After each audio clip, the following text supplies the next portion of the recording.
Hello again. Welcome to another episode of Frack the Canon. This time joined by Sara Bennett, who we haven't seen in a minute. How you been, Sara? I've been good. Where you been hiding? Where I've been at home.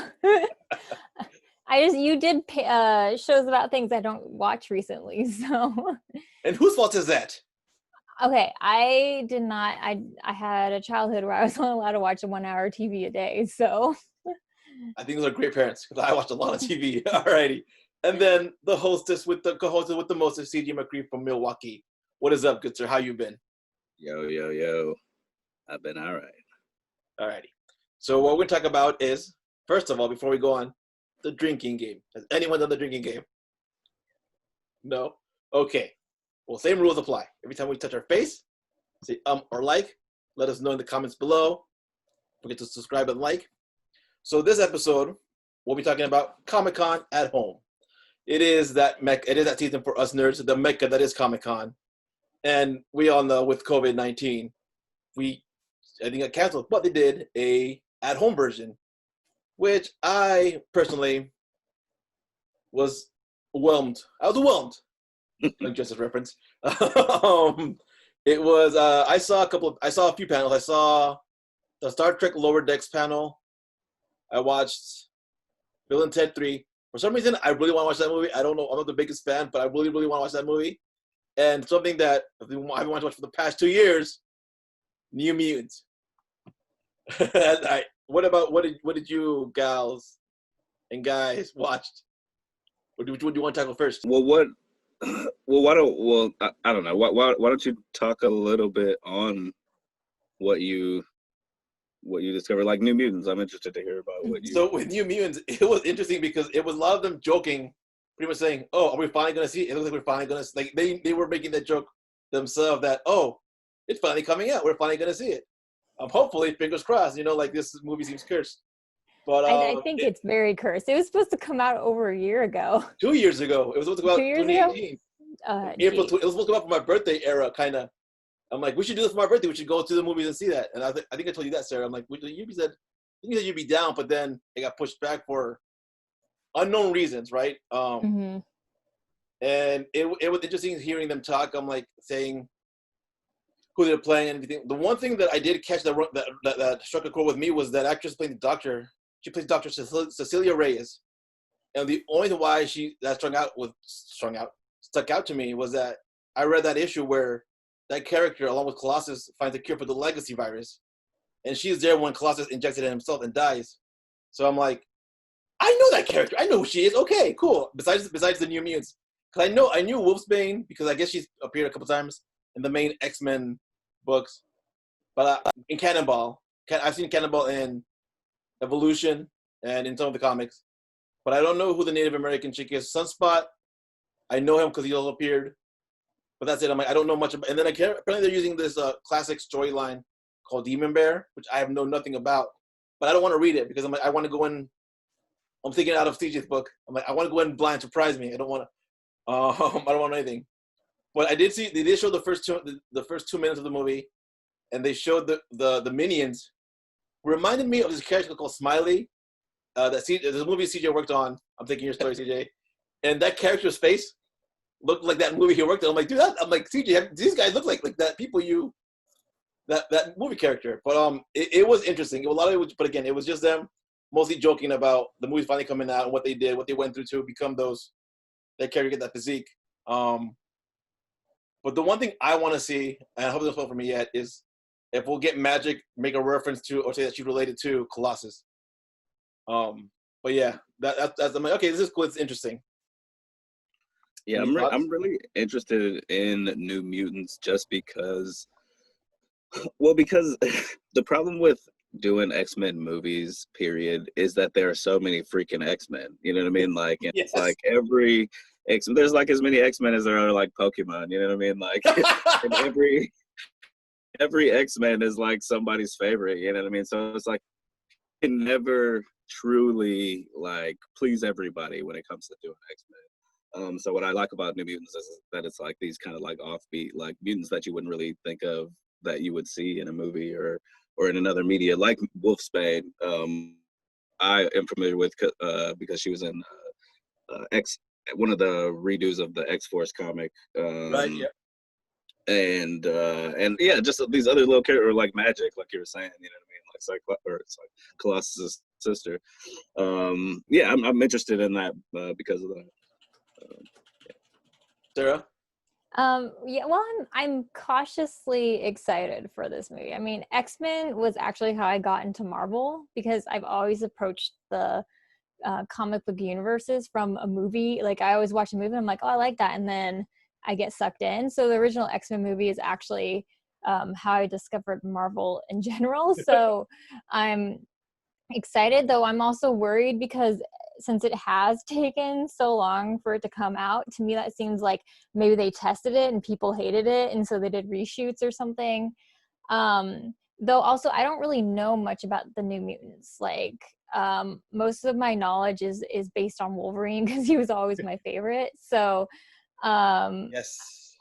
but that might be a benefit for me, because I'm not going to be mad about them messing up the characters, because I don't know how they're supposed to be. So I don't come with any preconceived notions.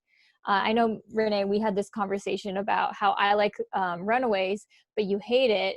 And I think a lot of that is because I had never read any of the comics. So for me, it was just like a fun show where you're comparing it to the comics and being like, this isn't right.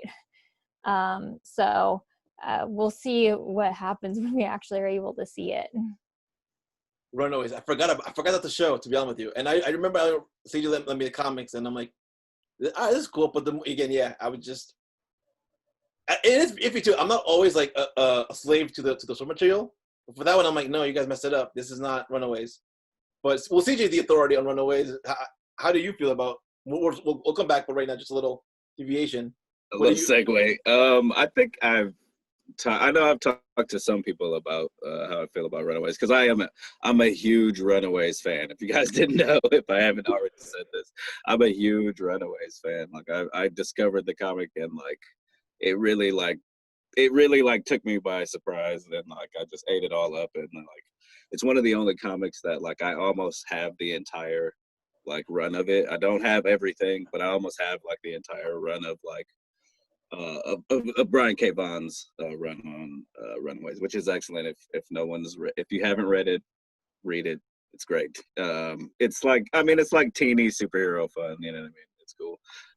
Anyways, as a huge fan of the comic book, the comic fan side of me is disappointed by the show, but I still do enjoy the show though. Like overall, like I think the show is like interesting enough on its own, but but it's not the comic book Runaways though. You know what I mean? Like, for obvious reasons, you know what I mean? There are other things they couldn't do. You know what I mean? Like you can't use mutant characters and other things like that. But you know what I mean? This isn't a Runaway show. I'm not gonna go into it.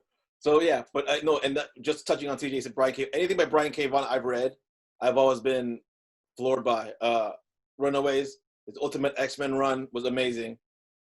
He made a story with that Wolverine. I'm like, you can do this? You can not have Wolverine be the main character and still be a good X book? Wow, okay.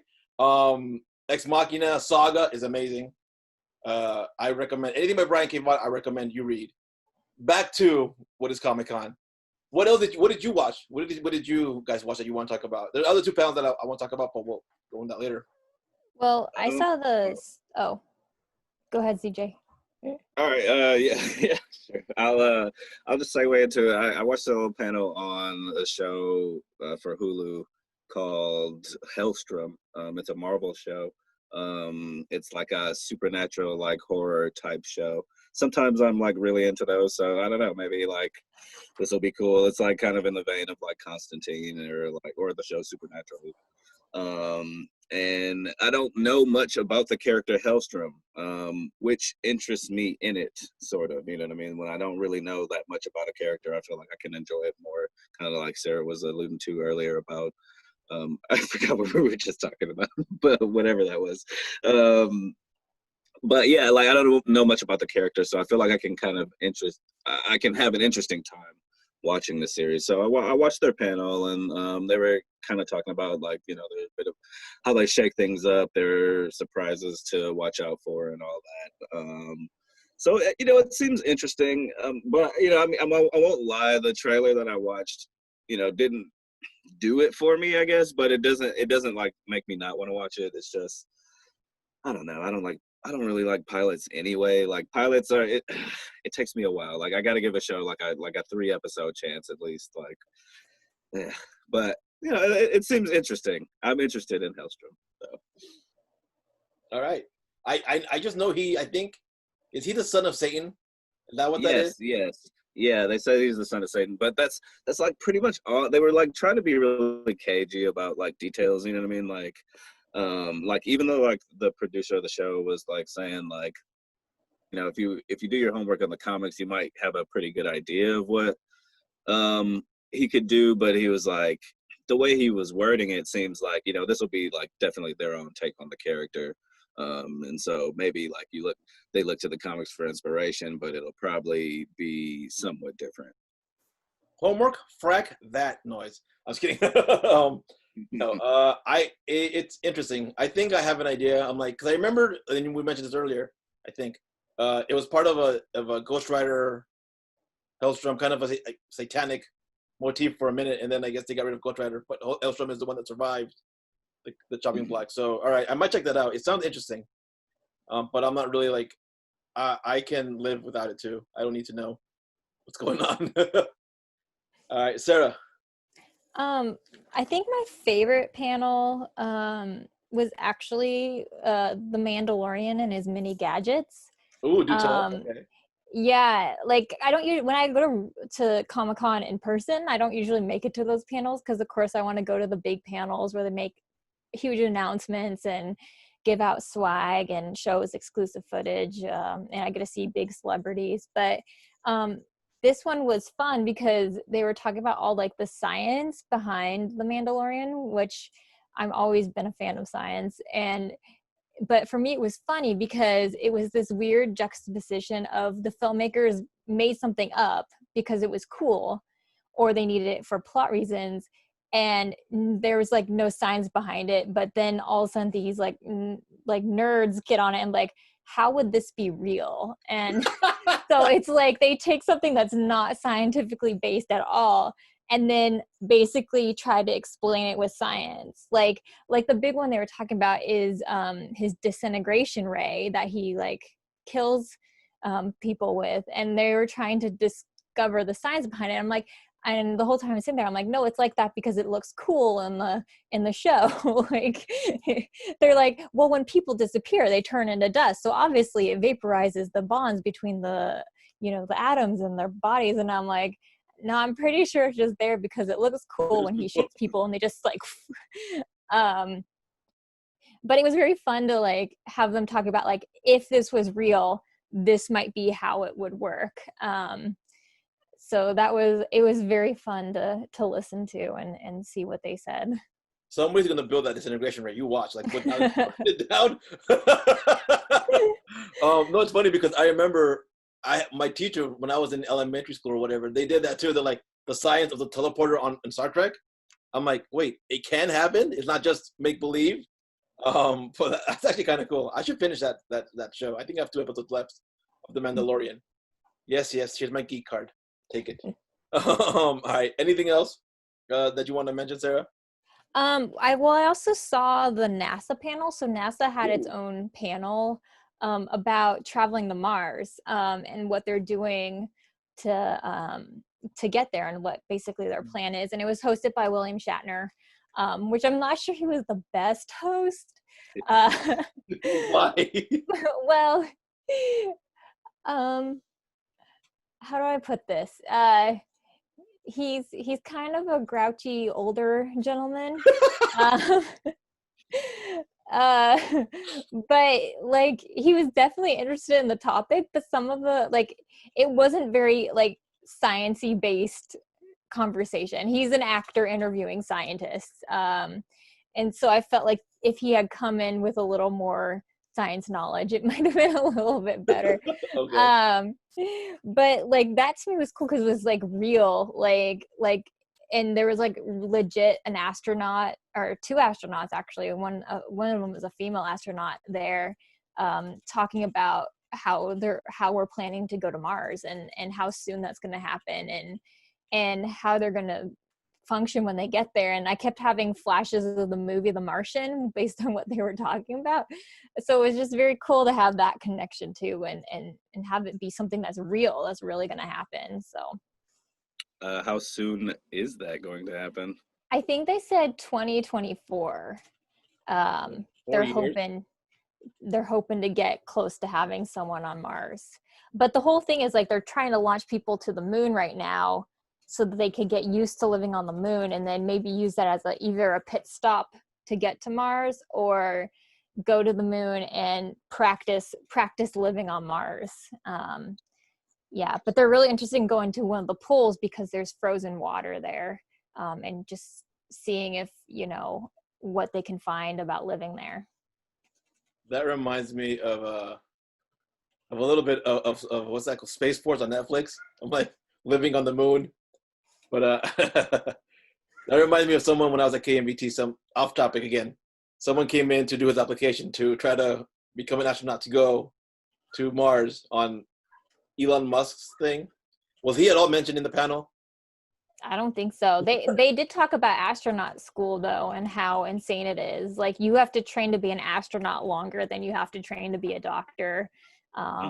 And everything that like they went through, and Shatner asked the astronaut, he's like, well, what if you went through all that training and they decide not to pick you? And the astronaut guy was like, well, I would hope that they would eliminate you earlier in the training so you don't spend like 7 years training to be an astronaut, and then they're like, you didn't make the cut. Like, what I'm hearing is Armageddon is a lie. It's easier to teach astronauts to drill a hole.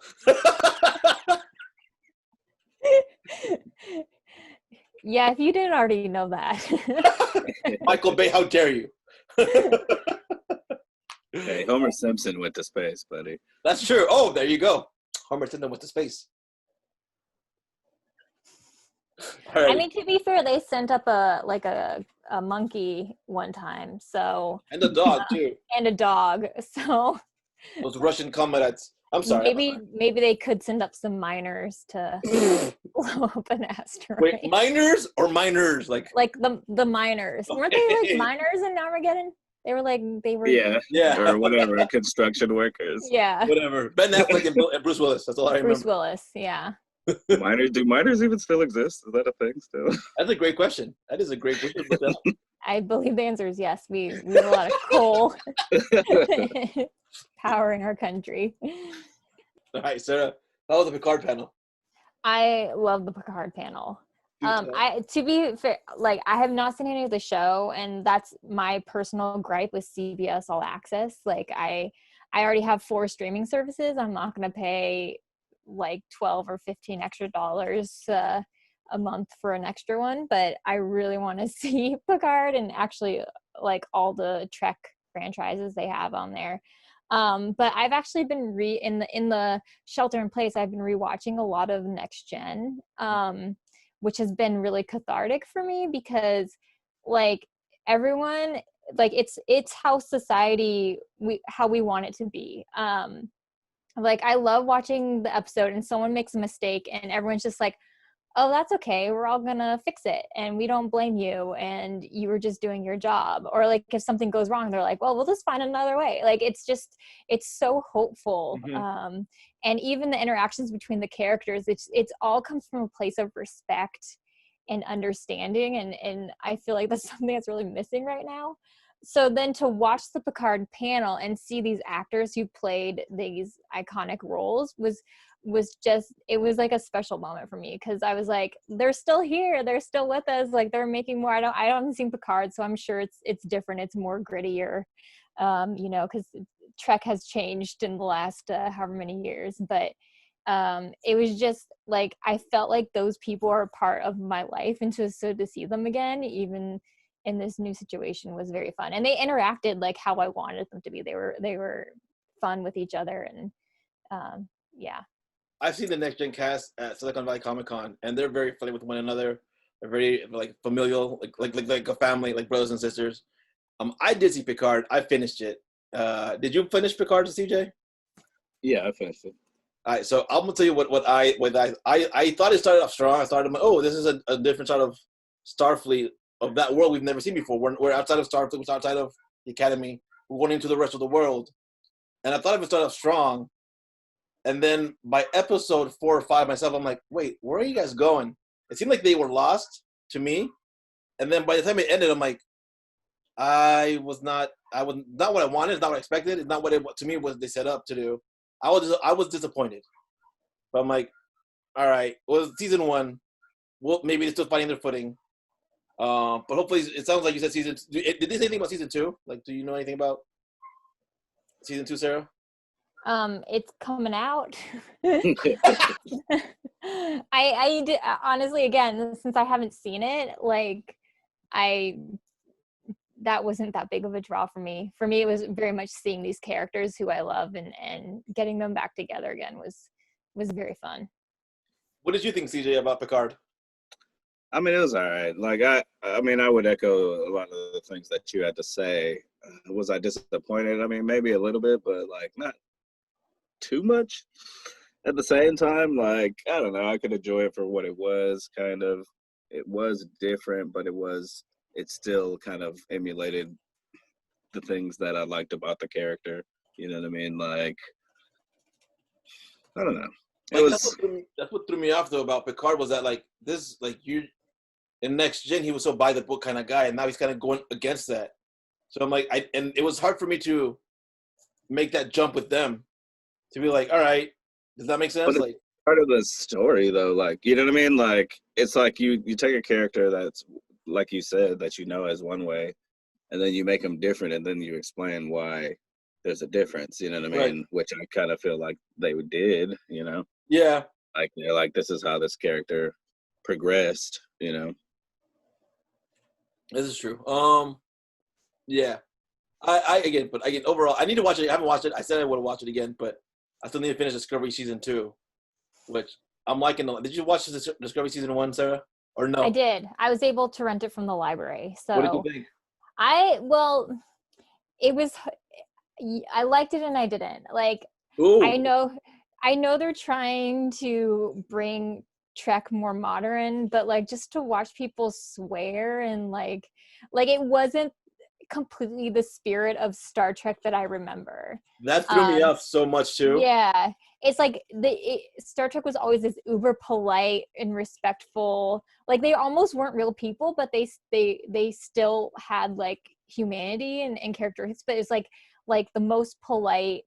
It was like a society of Canadians. Like, you know, like and then to have them swear and be, they weren't the same spirit, but I like the underlying story, and I think the special effects and everything are maybe a little bit better than they used to be, and I like the characters, and I like that there was a female lead again. I've always liked that about Star Trek is the diversity that they include. I would argue there was 2 female leads with the Klingon, with the female Klingon. Yes. Yeah. And I agree with you. That's what turned me off too. I'm like, wait, they're cussing a lot. But I'm like, I justify by saying it's 10 years before TOS. But I'm like, but even then, I'm like, wait, no, they should still not be cussing as much as they are. But yeah, but this is the OS timeline, right? It's not the Coven timeline? Because it feels and looks like the Coven timeline. Yeah, I don't know. But for me, like Star Trek, I mean, I probably started watching Star Trek when I was like 3 or 4, you know, like just really young. And you couldn't do that with a child nowadays with Discovery. So I mean, not that it needed to be that, but they just took it in a different place. It's definitely more for older people, more for adults. So you started young. I started late in life. I started 10 years ago, 24, 20, because of Star Trek movie, the Calvin one. And CJ like, watch all of these, watch the original series. I'm like, okay. And I did. I'm like, this is actually no. Watch the movies. But everyone told me no, watch the original series, and I did. And I'm like, this is amazing. I watched the movies, and then I just fell into this Star Trek rabbit hole. Right now I'm stuck in Voyager, which is really, really freaking boring. I can't get past that. I can't get past Voyager right now. Let me ask you guys this question. The problem that you have with Discovery, is it because it's Starfleet? Like, if Discovery was a show that wasn't about Starfleet characters, if they were like some other faction, maybe just some random, whatever dudes like out in the ship, more Firefly-esque, I guess, but it takes place in the Star Trek universe, would you swallow that pill better? Maybe. I think so. Because they're probably because they're so like Prime Directive and all this, but you're breaking all those rules that you're supposed to be following by. But so I guess maybe if it was a different fleet, or like even if it was just like some civilians working together on a ship, I think that would be different for me. Here's what kind of made me second guess it was like when they went to the mirror. Spoilers for season 1. They went to the Mirror universe, and I was like, I'm like, wait, holy crap! You guys are going deep cuts with this.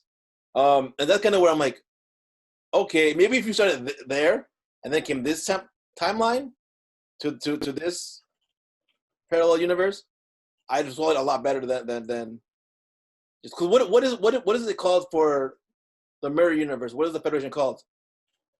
I don't remember. Arians? I don't remember either. But I love the Mirror universe. But I think so. Yeah, I think probably I was told it better. It's a lot more sexier, like way more sexier than the original. Well, I don't know. Like I've been watching Next Gen, and there's a lot of like. I just watched an episode where Geordi's making the moves on this girl, and he's like slowly creeping into her. And but I mean, the ships are sleeker, the suits are sleeker, everything's a lot more. I mean, that I don't know. I feel like that could be a sign of the times because I think that Star Trek has kind of always been like that sexy kind of ish. You know what I mean? Like even the OG series, like I feel like they play that up a little bit. Okay, so Picard, you enjoyed it. I should go. Would you recommend people go watch the panel, Sarah? I would say if you are a Star Trek fan, I don't think if you aren't a Star Trek fan or a fan of the Next Gen, you wouldn't enjoy it as much. But if you are, then I think it's a fun thing to watch if you know the characters and enjoy the show. So sticking to the Star Trek motif theme, the last panel I saw, which interested me, was like Lower Decks. That concept tickles me to no end. The fact that they're the bottom of the it's a cartoon, it's an animated series. Like they're the bottom. I'm like, that is, to me, I've never seen that before. I think it's always been about people on the bridge and maybe the first contact or whatever. There was a little trailer that they showed. I thought it was funny, but it's getting a lot of hate from people. I don't know why. Like, but to me, I guess they're like, this isn't Trek. Like, it's not supposed to be comedy. I'm like, but that's the project of this Star Trek. It's supposed to be about the lower. We've never seen that part of Starfleet, the lower deck. How do you guys feel about that? And gals, I think guys a lot. Sorry. Yeah, I mean, I like the idea because like when you think of Star Trek, like it's like what, like 2 or 3 like sets, you know what I mean? Like, but it's like supposed to be this like huge ship, you know what I mean? Like it's like this huge ship. It's almost like a world in itself, even though they're like traveling in the series to like different worlds. Like the ship itself is almost like its own little world because like it's so big and we hardly get to experience the fullness of it. You know what I mean? Like, so I like the idea of a Lower Decks show because of that. You know what I mean? Because it's like, all right, like I'm all the more interested in exploring what it's like. Of these little grunts who probably never even gets to leave the ship or barely, you know what I mean? Like when they have those away missions, there's like 5 people that go down there. Like everybody else is trapped in the ship, you know what I mean? Like, you know what I mean? Or what it's like to have to wait in line to like get a turn on the holodeck or something, you know what I mean? Like it's gotta be ridiculous. But I'm interested, yeah. I'm interested. It comes out August 6th, I believe. I am watching that. Sarah, how do you feel about Lower Decks? I'm actually really excited because I don't have the same problem I have with Discovery because again, Discovery, as you said, it's like the bridge people. It's the show that we all expect. Where Lower Deck is just the people that happen to be on the ship who are like, the grunt workers, that just get things done. And they're also younger and they don't have as much responsibility and they're having more fun and getting their feet out like under them. And I also think it you know, since it's animated, I feel like they can do a lot more. Like animation for adults always seems like to lead towards comedy to me. So I'm actually really excited. I am too. No, in the panel, it seemed like everyone was very. It seemed like everyone was versed in track, like it was in their blood. I recognize some of the names. The one that surprised me the most was the dude who plays Hulk, Frank. Yeah, that guy. He's playing a Bourne. I'm like, oh, that's cool. Anything else you want to talk about before we move on, or is that it for this one, for this episode? Oh my god. Yeah, I didn't see any other. I do want to see the Nathan Fillion panel. I haven't had a chance to watch yet. Oh, that came out today, huh? You probably watched that. It came out Sunday. It's one of the Sunday panels. Okay. But I can't really say anything on it because I haven't seen it. But I've seen him in person before, and he was very, very funny. So explain to me this, Sarah. Why do people love Nathan Fillion so much? because he's funny and he's a sweet, like the panel I went to that he was at, he gave everyone who asked him a question a present. So it just like he does fun things like that for his fans, you know. He just is genuinely happy to be there. It's like the opposite of Harrison Ford. I've heard nothing but nice things about him, but like again, I've only seen him in one thing that I actually enjoyed, and it was Percy Jackson and the Sea of Monsters, where he played Hermes. Like I never finished Firefly. Castle, I watched when I was in Mexico. I'm like, this is it. This is what people love. I was whelmed. But yeah, that's all. Yeah. Okay, cool. I should watch the panel. I should probably watch Firefly. Yes. Alrighty. Well, anything else before we say goodbye? No? Well, should we say what we're watching? Should we give show recommendations? Yeah, let's do that. You know what? We want to do it with you. Yeah, let's do it. What are you watching, Sarah? You started this. Okay, well, I have one for sure. Let me think. I didn't pre-plan this. But right now I'm watching Naked and Afraid XL. So if you want to watch anything where naked people really struggle to even like go to the bathroom and then tell you about it in graphic detail, like it's been a really good season. They're in Africa this season, and it's like 100 degrees out every day, and the group dynamics are really funny. They can banish people from their camp, which has led to some very fantastic experiences. But yeah, I definitely recommend it for people that like that kind of thing. CJ. This is what Naked and Afraid is what a reality show. Yeah. Where are you watching this on, Sarah? Oh, it's on Discovery. Okay. Yeah. So for people that don't know the concept, they take survivalists and just leave them in the wilderness naked with like a couple tools, and they have to like survive. And this one's it's XL because it's like 40 days. Discovery has changed so much. I miss Mythbusters and Cash Cab. That's just aging me so much right now, isn't it? All right, CJ, you want to talk about what you're watching, or should I go? What am I watching? So I was watching this anime on Netflix called B&A, and that stands for Brand New Animal. It is by one of my favorite anime studios called Trigger, and it's, I guess they're like kind of new anime season.